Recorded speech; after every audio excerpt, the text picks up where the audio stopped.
ఎవరికి ఎటువంటి సమస్య వచ్చినా తనకు నేరుగా ఫోన్ చేయాలని ఏలూరు ఎమ్మెల్యే బడేటి రాధాకృష్ణయ్య అన్నారు. The Eluru jewellers and bullion merchant association నేడు ఎమ్మెల్యే బడేటి చంటిని ఘనంగా సన్మానించారు. ఈ సందర్భంగా చంటి మాట్లాడుతూ నగర ప్రజలు తనను భారీ మెజారిటీతో గెలిపించారని, వారికి తాను రుణపడిపోయానని పేర్కొన్నారు. గౌరవ అధ్యక్షులు పైడేటి రామారావు, అధ్యక్షులు తుమ్మన మధుసూదన్ రావు, సెక్రటరీ నంగులూరి సత్యనారాయణ మాట్లాడుతూ 22 ట్రేడ్లు ఉన్నాయని, బంగారం అసోసియేషన్ చాలా ప్రధానమైనదని, తమ ఈ వ్యాపారానికి ఎమ్మెల్యే బడేటి చంటి అండగా ఉండాలని కోరారు.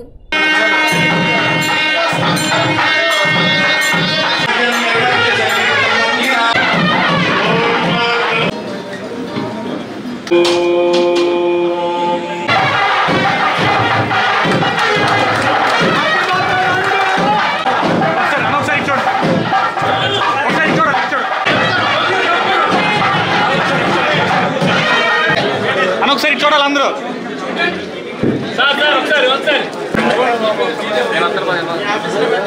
ఈ రోజున ఈ కార్యక్రమం ఏర్పాటు చేసిన బిలియన్ మర్చెంట్స్ వర్తకులందరికీ కూడా నమస్కారాలు తెలియపరుస్తున్నా.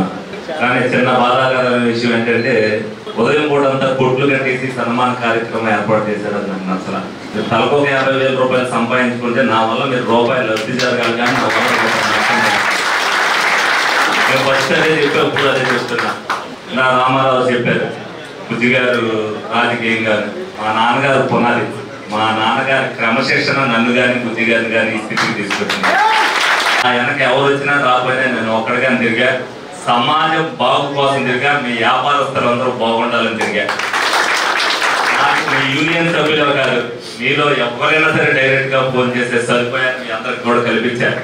ఇవాళకి నెలల నుంచి నేను ఎలక్షన్ లో ఏ పని అయితే చేశానో, నేను నా ప్రమాణ స్వీకారం చేయకముందు నుంచి 4వ తారీఖున రిజల్ట్ వచ్చిన తర్వాత నుంచి ఇవాటి వరకు కూడా నేను అంతకంటే ఎక్కువ పని చేస్తున్నాను మీ అందరి కోసం. ఇదంతా కూడా ఎందుకంటే ఫస్ట్ ఇంప్రెషన్ అనేది గుడ్ ఇంప్రెషన్ రావాలనే ఉద్దేశంతో నాకు రేపటికి అనేది వాయిదా తెలియదు. ఇవాళ నా దగ్గరికి వచ్చిన మనిషికి అదే సమయంలో పనిచేసి పనిపించేయాలని నేను నిర్ణయించడంతోనే ఉదయం 6 కాడ నుంచి 8:30 వరకు ఇంటి దగ్గర ఉంటున్నా. 8:30కి నేను ఆఫీస్కి వచ్చి 2 వరకు ఉంటున్నా. ఒక రోజున 3 అయినా కూడా ఉంటున్నా.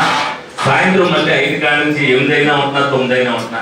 ఏ పని అయినా సరే నన్ను కలవడానికి వచ్చిన వాళ్ళకి నేను లేను అనే సమాధానం రాకూడదు. ఎమ్మెల్యే గారు ఏం చేస్తున్నారు, లైట్ వెళ్ళకపోయినా ఎమ్మెల్యే గారు ఏం చేస్తున్నారు. అలాగే మా మనిషి ఎక్కడికైనా వచ్చి ఏదైనా మాట్లాడినా ఎమ్మెల్యే మనిషి ఇలా మాట్లాడతారు. దయించి ఏది కూడా అపవాదు నాకు చెప్పదు. నా గురించి ఏదైనా సరే తప్పుడు వార్త మీ దగ్గరికి వచ్చినా మీరందరూ కూడా డైరెక్ట్ అని ఎందుకు చెప్పానంటే, నా నెంబర్ పాంప్లెట్ మీద కూడా వేసి ఎందుకు పంపించానంటే, ఎవరైనా అనుకోకుండా ఎమ్మెల్యే గారు చెప్పారని మీకు చెప్తే ఇమీడియట్ గా మీరు నాకు డైరెక్ట్ గా ఫోన్ చేయడం కోసమే ఆ నెంబర్ మీ అందరికి కూడా ఇచ్చారు. మనిషికి నాకు ఎప్పుడు కూడా సపోర్ట్ ఉంటది. ఎక్కడైనా అనుకోకుండా చిన్న చిన్న చెడు జరగచ్చు. 90% మంది మంచి కోసమే ప్రయత్నం చేస్తారు, ఓ 10 మంది చెయ్యొచ్చు. ఆ బురద కూడా నేనే రాసుకోవాల్సిందే, రాసుకుంటా. ఎందుకనంటే ఎలక్షన్ లో నా కోసం వాళ్ళు మంచిగా పోరాటం చేశారు కాబట్టి ఆ 10% బురద రాసుకుని ఆ బురదను నేను ఎలా కడుక్కోవాలని నేను చూస్తాను. సన్మాన కార్యక్రమాన్ని ఏలూరు జ్యువెలర్ అసోసియేషన్ కార్యక్రమాన్ని నిర్వహించడం జరిగింది. ఈ కార్యక్రమానికి అసోసియేషన్ సంఘ సభ్యులందరూ హాజరయ్యి ఈ కార్యక్రమాన్ని జయప్రదం చేయడం జరిగింది. అట్లాగే ఈ కార్యక్రమానికి పాల్గొన్నటువంటి స్నేహితులు, శ్రేయోభిలాషులు, అట్లాగే చంటి గారి అభిమానులు చాలామంది వచ్చారు. ఈ కార్యక్రమం ఇంత దిగ్విజయంగా జరుగుతుందని మేము ఊహించలేదు. మేము అనుకున్న దానికంటే కూడా ఎక్కువగా జనం రావడం ఈ కార్యక్రమం దిగ్విజయంగా జరిగింది.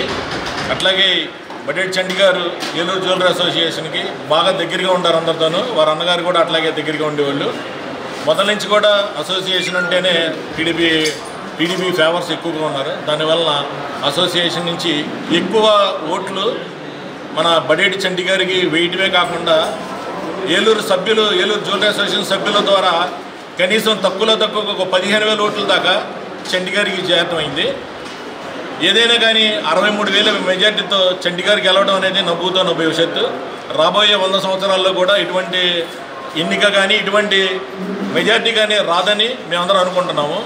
మా తరాలు, రాబోయే తరాలు కూడా చూడలేవు ఇటువంటి ఎన్నిక. మంచి వ్యక్తిని ఎన్నుకున్నారు, మంచి పరిపాలన సాగిస్తారు, బుజ్జి గారిని మరిపిస్తారని మేమందరం అనుకుంటున్నాము.